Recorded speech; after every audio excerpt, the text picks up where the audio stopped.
আমার জীবনে এর আগে কখনো কোনো ছেলের সাথে কথা হয়নি। আম্মার ফোন ছিল, তো আম্মার ফোনে হচ্ছে একটা নাম্বার থেকে ফোন আসতো। এই জীবনের প্রথম ওই লোকটার সাথে আমি কথা বলতাম আর কি। কথা বলতে বলতে একটা ভালো লাগা শুরু হয়েছে। তারপরে সে বলল যে আমার সাথে দেখা করবে। দেখা করার কথা বলে সে হচ্ছে হুট করেই আমাকে না বলে অক্টোবরের 12 তারিখে সে চলে যায়। তো পরে আমি যখন প্রথম দিন চলে গেছি, যাওয়ার পরে তো তার সাথে আমি 2-3 ঘন্টা রিক্সায় ঘুরছি শুধু। আমার মনে হয় না যে আমার সাথে তার 6 বার দেখা, কখনো সে আমার হাতটা ধরছে। সো এই জিনিসগুলো না আমার ভালো লেগেছিল। তারপরে তোমার আম্মা আমাকে জিজ্ঞেস করছে, তুমি কোনো ছেলের সাথে ঘুরতে গিয়েছিলে?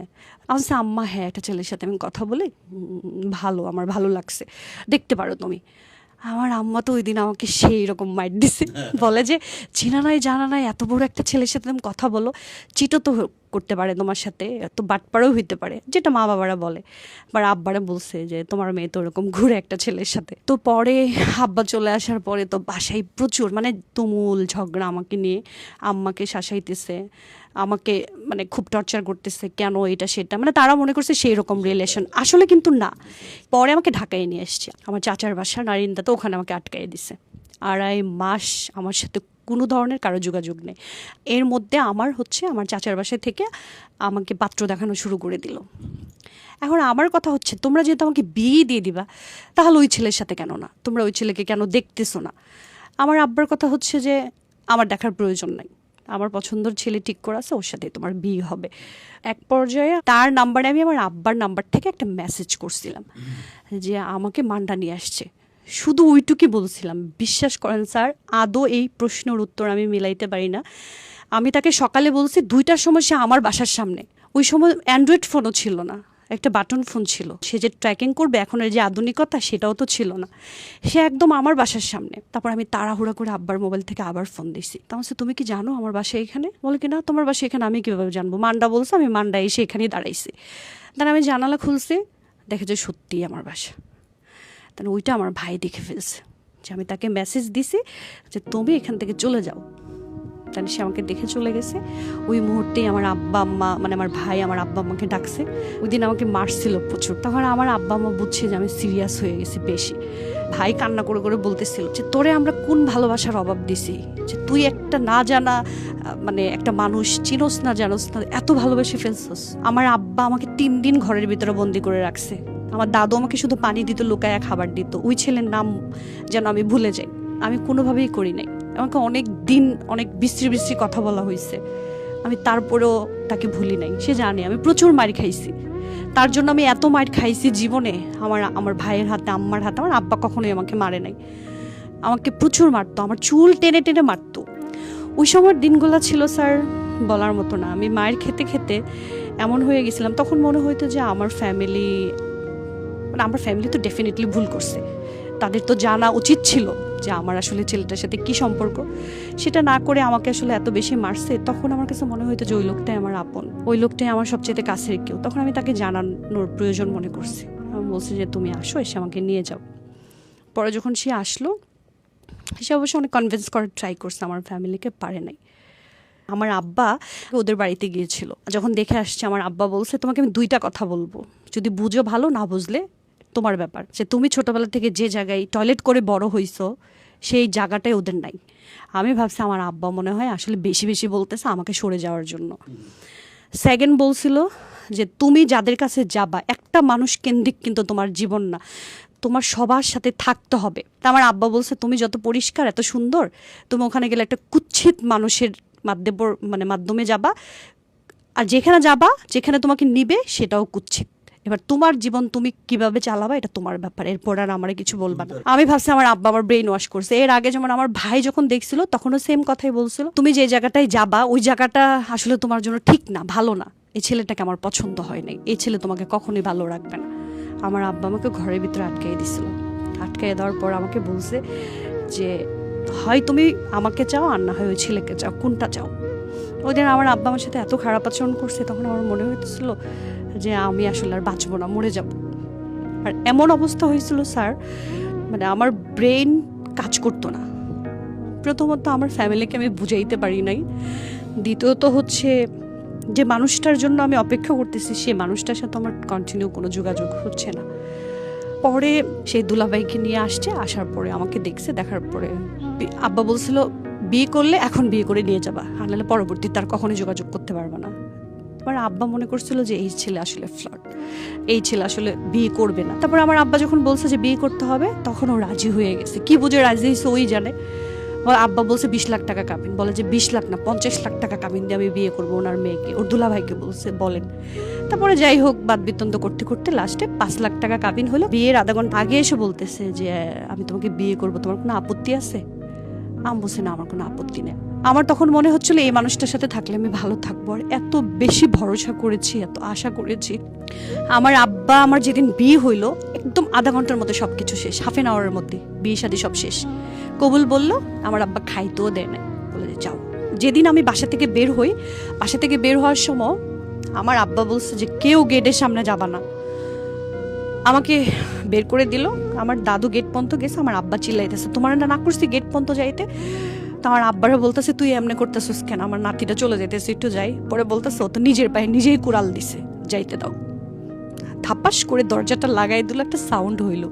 আমি না আর পিছনে তাকাই নেই গুরু। ওই লোকটা, যে লোকটা উপরে আমার ভরসা ছিল, সে আমার হাত চেপে ধরছে, আমাকে বলছে আমি তোমার সাথে আছি।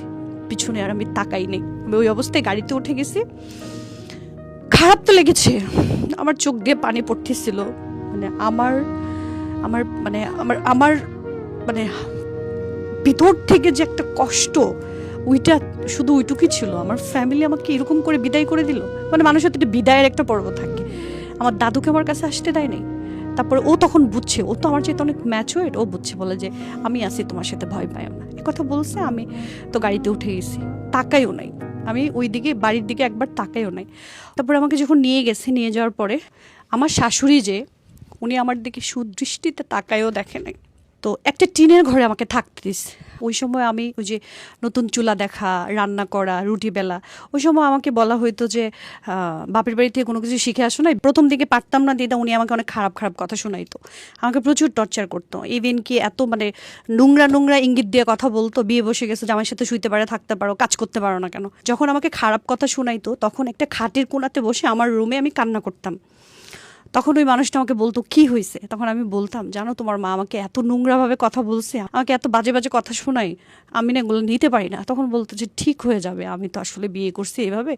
আমার কথা হচ্ছে তুমি বিয়ে করছো তোমার 2 ভাই রেখে, তুমি ছোট, তুমি বেকার, সেটার জন্য আমি কেন অপরাধী? গুরু ওই সময় ওই কথাগুলা হজম করা, একটা বাচ্চা মেয়ে, আমি সব কিছু ছেড়ে আসছি, ওই সময় ওই কথাগুলো হজম করার মতো শক্তি ক্ষমতা কোনোটাই আল্লাহ আমাকে দেয় নাই। কিন্তু আল্লাহ সুবহানাহু ওয়া তাআলা আমার এত বেশি ধৈর্য দিছে, এটা ধৈর্য বলবো না, এটা ব্যয়াপনা ছিল আমার।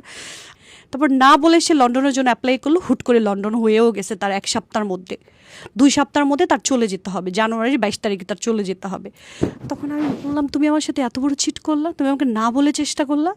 বলে কি এটা হয়ে গেছে, আমি জানতাম না, যখন চাইছি তখন হয় না, এখন আমি চাই নাই, হয়ে গেছে। সে আমাকে বলে যে তোমাকে আমি বাড়িতে রেখে যাব, আমার আব্বা আম্মা তোমাকে খুব আদর করবে, তুমি পড়াশোনা করবা, তুমি ইন্টার পাস করবা, ইন্টার পাস করার পরে তোমাকে আমি স্টুডেন্ট ভিসায় লন্ডনে নিয়ে যাব। বলে কি আমার কথা যখন তোমার মনে পড়বে তখন আমার বাবা মাকে দেখবা। তাহলে আমি বলছি যে তাই না, তুমি আমাকে এমন জায়গায় রেখে যাচ্ছ। সে আমাকে কমিটেড করে গেছে গুরু, এত টাউট ছিল যে তুমি মরে গেলেও আমার পারমিশন ছাড়া এই বাড়ি থেকে বের হবে না, তুমি আমাকে কথা দাও। ওই যে এক জায়গায় আমি আটকা, কথাই আমি কখনো ওয়ার্ড ব্রেক করতে পারি না, কমিটেড ব্রেক করতে পারি না। আমি তাকে কথা দিলাম আমি এখানেই থাকবো। সে যেদিন গেল ওই দিন থেকেই শুরু, ক্ষুধার কসম তাদের টাউট আমি শুরু হয়ে গেছে আমাকে ওই বাড়ি থেকে বের করা। তার বোন আসলো, এসে রাতের বেলা আমার বলতেছে তুমি আব্বা আম্মার সাথে থাকবা। আমি বলছি আমি বাবা আম্মার সাথে থাকতে পারবো না, শ্বশুর শাশুড়ির সাথে কিভাবে থাকে। এসে বলতেছে এই তার বাচ্চা, এই শুয়ারের বাচ্চা, আমার মাকে উঠায় বকতেছিল। আমার যে মা আমাকে দুনিয়াতে এনে পাপ করে নাই, আমার পাপ আমি এই বাড়িতে আসছি। এই শুয়ারের বাচ্চা, এই তুই এক্ষুনি এই মুহূর্তে বেড়ে যা, তোর এত শরম লজ্জা নাই, তুই এত বেহায়া কেন? তোকে তাড়ানোর জন্য এত অত্যাচার করা হইতেছে তোর উপরে, তাও তুই বাইরেস না, তো তুই স্যাসরা ফ্যামিলির। পরে আমি বলছি আমি যে মানুষটার জন্য আসছি ওই মানুষটা না বলে তো আমি বের হব না, আপনি কে আমাকে বের করার?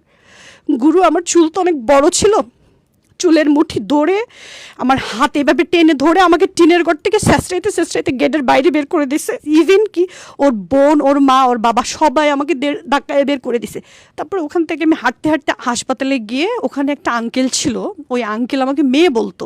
ওকে বললাম যে আমি তো আসলে টাকা পয়সা নাই, ফোন নাই, আমি কি করব। তখন ওরা আমাকে ভর্তি করলো, বলে কি বলো তুমি, তোমার টাকা পয়সা লাগবে? তখন বললো যে ডাক্তারকে বললো আমার মেয়ে। তখন আমাকে ইঞ্জেকশন দিল, স্যালাইন দিল, লো প্রেশার তো খেতে দিল। তারপরে আমি একটা মামাকে ফোন দিছিলাম, তখন মামাকে বললাম মামা আপনি কি একটু ফোন দেবেন। বলার পর ও আমার সাথে ফাইনালি কথা বললো। তখন শুধু আমি কান্নায় করছি আধা ঘন্টা। ও বললো যে তুমি বাড়িতে যাও, আমি তোমার ভাইকে কালকে পাঠায় তোমাকে নিয়ে যাব, আমার উপরে একটু বিশ্বাস করো। তারপর মামা আমার হাতে ধরে রাখছে, আমাকে ছাড়েনি। তারপরে মামা আমাকে রিক্সায় উঠায় বুঝায় সুজায় আমাকে বাড়িতে নিয়ে আসছে। ঠিক তার 5 মিনিটের মধ্যে আমার হাজবেন্ড ফোন দিস, বলতেছে আব্বা কোথায়। ওই যে আমার সাথে গুরু যোগাযোগ হয়েছে ওর, এটা তোর বাবা মা জানে না। বলে কি ও তো নাই, ও তো গতকালকে বাড়ির থেকে চলে গেছে, কি জানি কোন ছেলের সাথে ভাইগে গেছে, তোমার কোন বন্ধুর সাথে সারা রাত কাটায়া তারপরে আসছে। দেখেন কত বড় নোংরা হইলে মানুষ এগুলা বলতে পারে। বলে কি ও যে গেছে তার প্রমাণ কি, ও নাকি জিজ্ঞেস করছে। বলে যে তুমি আমার কথা বিশ্বাস করো না, তুমি আমার সন্তান, আমি বাবা হয়ে কি মিথ্যা কথা বলবো? তোমার বউ তো সারা রাত তোমার এক বন্ধুর সাথে তাইকে আসছে। নাউজুবিল্লাহ, আমি সারা রাত বন্ধুর সাথে কোথায় থাকলাম, তারা আমাকে বের করে দিছে, আমি হাসপাতালে ছিলাম। তারপরে ও নাকি বলছে যে আপনারা যে আমার বাবা মা বলতে ঘৃণা হয়, আপনারা এরকম নিকৃষ্ট। তখন ও আমার সাথে বলছে তুমি আমাকে 6টা মাস সময় দাও, আমি 6 মাসের মধ্যে চলে আসবো। আমার ভাই পরের দিন বাবার বাড়িতে নিয়ে চলে গেছে আমাকে। তখন আমার আব্বা মা বলছে ছেড়ে দাও। আমি তখন গুরু, পৃথিবীতে মনে হয় হাজবেন্ডের জন্য কেউ বাবা বাড়ি থেকে পালায় না। ও যেদিন লন্ডন থেকে আসছে ওই দিন আমি আবার পলাইছি। আমার আব্বা আটকায় রাখছে। ওই দিন আমার আব্বা আমার গায়ে হাত দিছে পর্যন্ত, আমার বলছে যে তুই ভুল করিস না, তুই পাগল হয়ে গেছিস। আমি আমার আম্মার বলছি আম্মা আমার বিয়ে দিলে কি হবে, আরেকটা বেটার সাথেই তো যাবো আম্মা, একটা লোকরে নিয়ে আমি থাকি, ছোটবেলা থেকে তো ও ছাড়া আমার ব্রেনে কিছু নাই, এমন চাইলে অন্য কোনো ছেলের সাথে যেতে পারবো না আম্মা। আমার আম্মা আমাকে রেসপেক্ট করে লাগেজ টাগেজ গুছায় আমার বড় ভাইরে ফোন দিয়েছে। আমার বড় ভাই করে আমার ভাসুরের বাসায় নিয়ে গেছে। সকালবেলা তাকে নিতে গেছি, পরের দিন আমি মানে এয়ারপোর্ট থেকে কাঁদতে কাঁদতে বাসা পর্যন্ত আসছি। তখন আমাকে রুমে ঢুকাইলো ও, আর আমি রুমে ঢুকলাম। ঢুকানোর পর আমাকে গলা ঝরায় ধরছে, ধরার পর বলতেছে এখন তো আমি চলে আসছি, এখন তো তোমার কান্না করার কিছু নাই, আমি তো সব ছেড়ে তোমার জন্য চলে আসছি। তখন আমি একটা কথা বলছিলাম, তুমি তোমার ফ্যামিলির কথায় আবার গলে যাবা না তো, আবার আমার সাথে ভুল করবা না তো? বলছে না। আমরা অনেকক্ষণ একসাথে ছিলাম। আসরের পরে ওর বাবা আর ওর মা চলে আসছে। আমি বললাম তোমার বাবা মা কি নাটক করতে আসছে? বলে যে আমারে নিতে আসছে। আমি জীবনও যাব না। এরপরে তো আমাকে বাড়িতে নিয়ে গেছে। বাড়িতে নিয়ে যাওয়ার পর একদিন পরে আমাকে বের করে দিছে। তখন আমি ওকে বললাম যে এইসব নাটক বন্ধ করো, যতবার বাড়িতে নিবা ততবার আমাকে বের করে দিচ্ছে। ফাইনালি বলল যে আপনারা কি চান? বললো যে এই মুহূর্তে এখন ওকে তুমি 3 তালাক দিয়ে দিবা, ওকে নিয়ে কোনোভাবেই তুমি সংসার করতে পারবে না, তোমাকে আমি সম্পত্তি থেকে বঞ্চিত করব। তখন ও বলছে যে না, আপনি আমার যেটা থেকে বঞ্চিত করেন ওর কি অপরাধ, ওকে আমি কেন ছাড়বো? তখন ও আমাকে নিয়ে ঢাকায় চলে আসলো। তখন সে বেকার, তার বাবা মা কোনো টাকা পয়সা দেয় নাই, কিছু করে নাই। তখন গুরু আমি একটা কোম্পানিতে সেলসের জব নিলাম। চাকরির টাকা দিয়ে বাসা ভাড়া, খাওয়া খরচ, ওকে চাকরিতে অ্যাপ্লাই করার বিভিন্ন খরচ দিতাম। ও 2.5 বছর চাকরি পায় নাই।